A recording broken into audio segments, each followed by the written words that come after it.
Bonjour à tous, alors bienvenue sur ma chaîne Carole Caudrelier,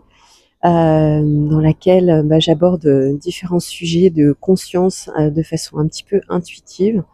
en fonction de ce qui se présente à moi au moment de l'enregistrement de la vidéo.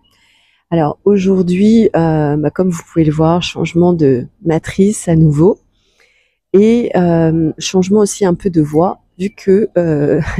voilà, j'ai des problèmes de voix, donc je vais essayer de pas parler trop fort.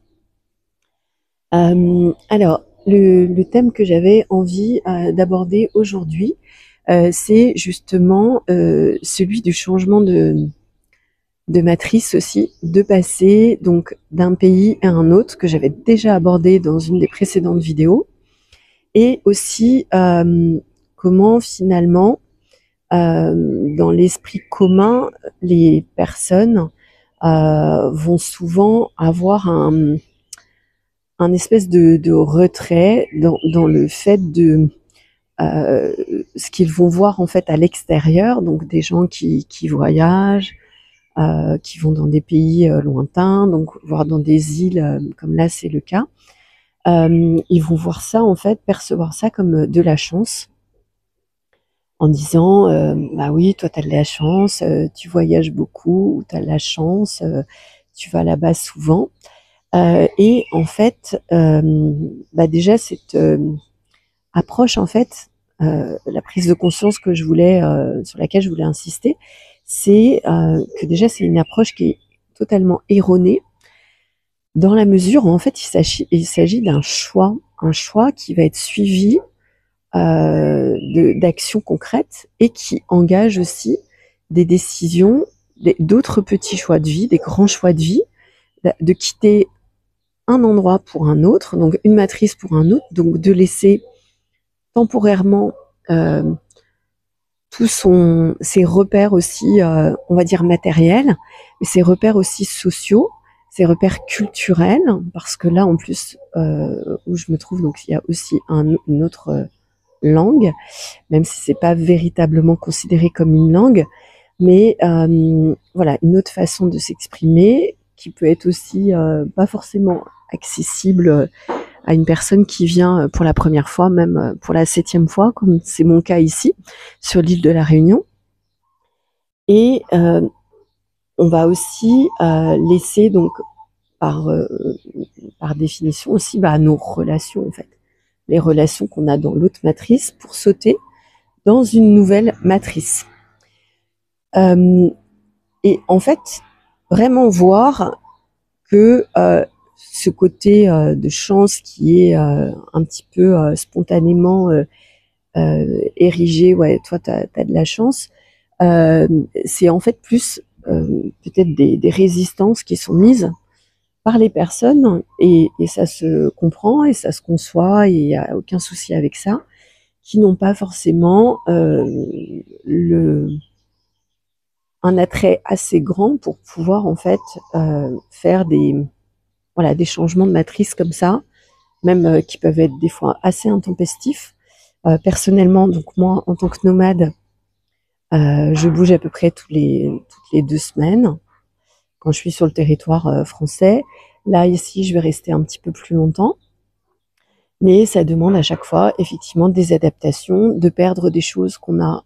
en métropole, là de se connecter à d'autres choses, notamment à l'énergie de cette île qui est ultra intense, et elle porte bien son nom, avec les énergies aussi du volcan qui, même lorsqu'il n'est pas en activité, en fait ça se ressent quand même énergétiquement quand on arrive sur le sol. Il y a les énergies de la mer qui est à moins de, je sais pas, elle doit être à moins de 200 mètres. Les énergies voilà, de la montagne, du vent, voilà,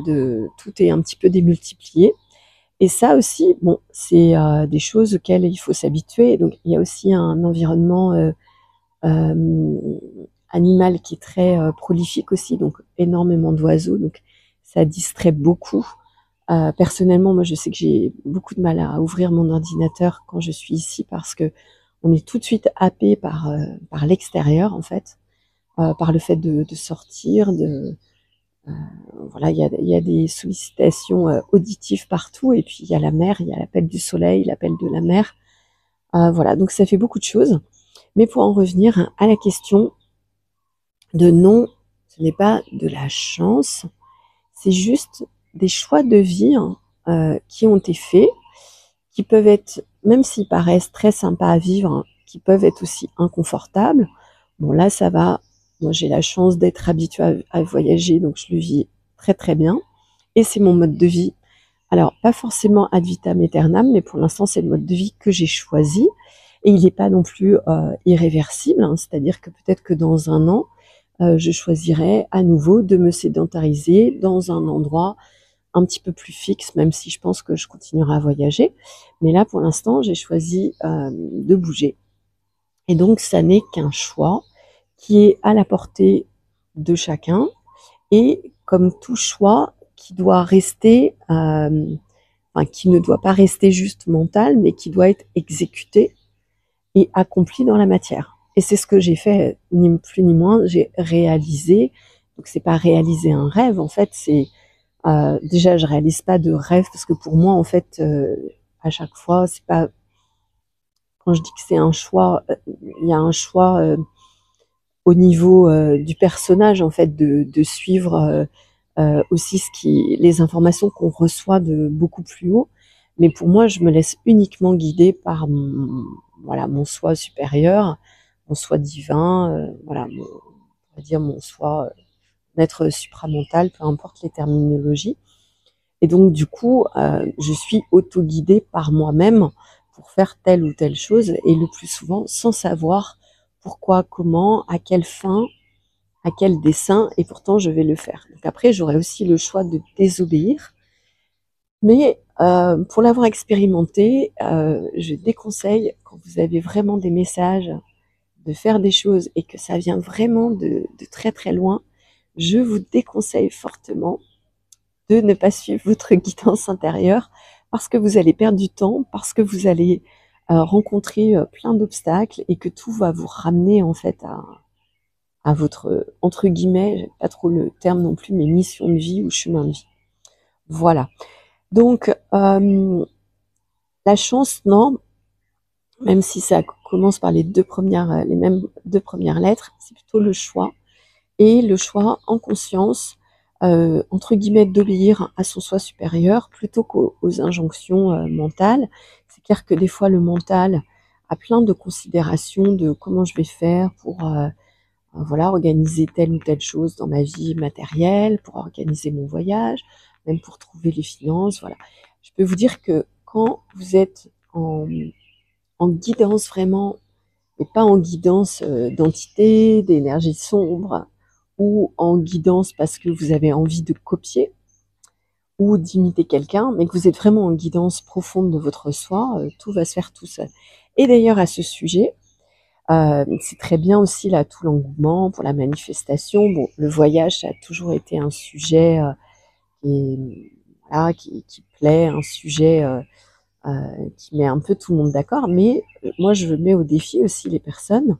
qui peut-être se disent quelle chance elle a de faire ci, de faire ça, de voyager, de se retrouver au soleil, alors que Paris, j'y étais il y a encore quelques jours, il faisait pas très beau, certes, mais il y a aussi des gens qui peuvent croire qu'en fait, ils vont aimer voyager, qui vont aimer aussi être sur une île, et en fait, finalement, qui ne vont pas s'y sentir bien, parce que c'est assez petit.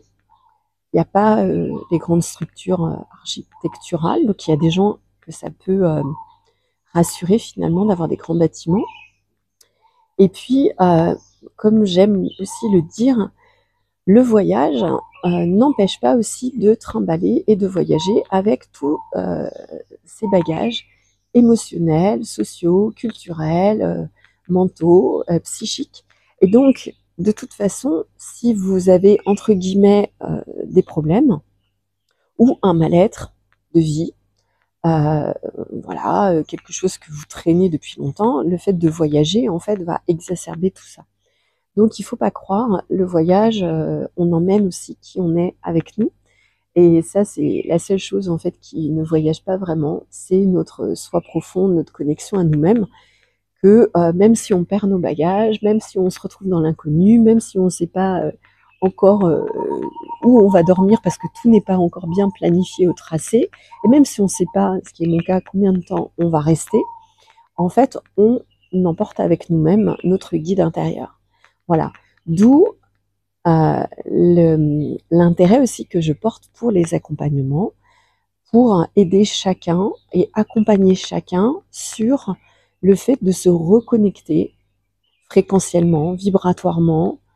émotionnellement aussi à sa propre guidance intérieure pour pouvoir avoir son propre coach à terme, pour pouvoir être son propre guide et ne pas dépendre de choses extérieures, parce qu'on sait que toutes les choses extérieures impliquent une dépendance, peuvent impliquer aussi une addiction, alors que là, en ce qui concerne votre être intérieur, votre soi supérieur, votre soi divin, il n'y a aucune addiction qui soit possible. Sauf éventuellement celle de refuser cette incarnation et de vouloir être au perché